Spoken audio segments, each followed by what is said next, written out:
Kalojmë tek çmimi i inovacionit 2013, për kompaninë që me punën e saj është kthyer në një pionere të zhvillimit të ri që duhet të marrë mbar ekonomia shqiptare për të konkuruar drejtësisht në tregun e shërbimeve, dijes dhe informacionit. Në Shqipëri është investuar shumë pak në këtë drejtim, edhe pse një vend si Shqipëria me një popullsi kaq të re, me një rini kaq vitale që në rast pas rasti ka dhënë prova se është shumë e avancuar dhe se i ndjek zhvillimet e fundit të teknologjisë dhe shkencës shumë më nga afër se sa politik bërësit, ka një potencial të jashtëzakonshëm për të investuar në këtë sektor.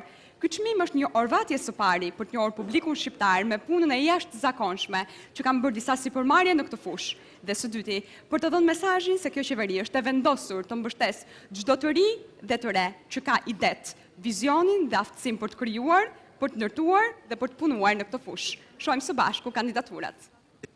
Kompania EasyPay, përfaqësuar nga zonja Linda Shomo, operatori i parë i pagesave online në Shqipëri, me një rrjet agjentësh dhe 200 pikave.